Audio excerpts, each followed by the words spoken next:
story.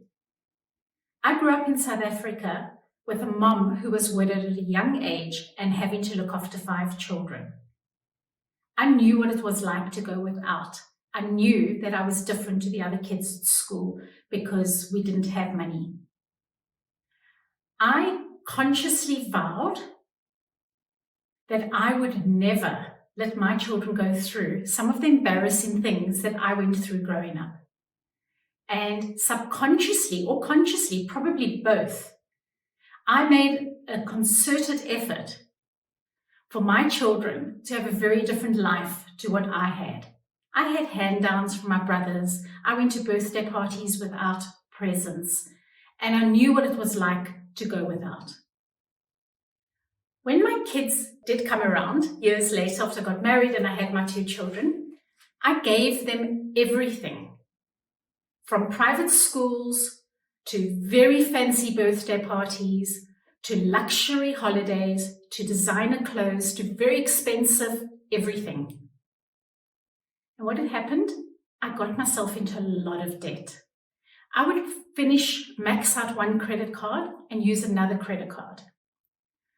My husband had no idea what was going on, would ask me, what am I trying to do? Why am I trying to hit the amount that was on top of the credit card statement, which was the limit? I used to try and hit it every month as a target.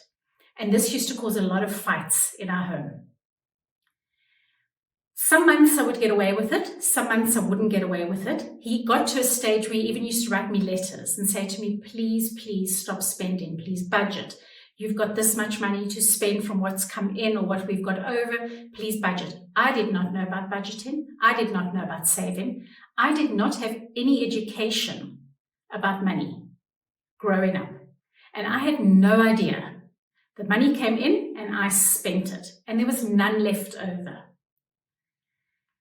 This comes from scarcity mentality, which I've later learned. But getting back to my story, every month we would have a fight about the money that I was spending.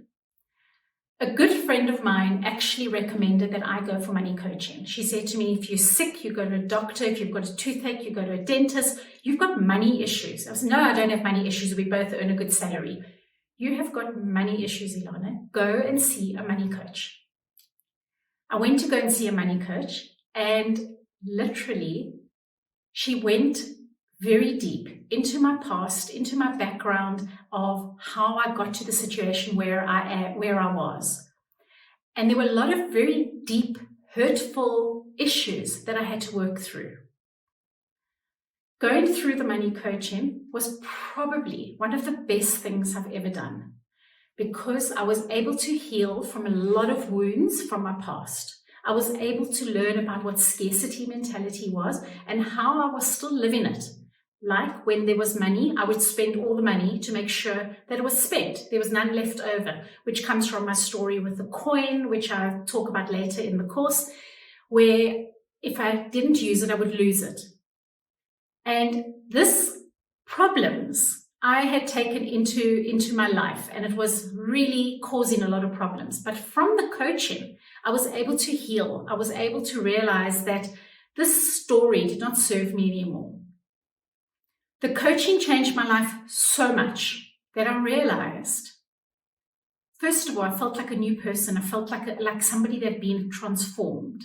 And I realized that this is something that I wanted to do for other women, because I knew that I had friends that were going through the same thing. My friends used to tell me about how they would buy secretly and not show their husbands, how they would do things that their husbands weren't aware of. And even my single friends used to tell me how they had debt and they never thought they would ever come out of their debt. So I realized then that I wanted to actually, from my healing, be able to help other women. And that's how I actually became a money coach. Your money story does not need to define you. Your money story is just where you started. It can change and you can have freedom, like I have now with money, about what comes in. Doesn't need to all go out. It can go into a savings account, it can go into an investment, can go into whatever you decide it needs to go into, but you can make the decision. And you can make a decision from strength and not a decision out of weakness or fear. You do not need to have fear around money. You can live life and live it abundantly.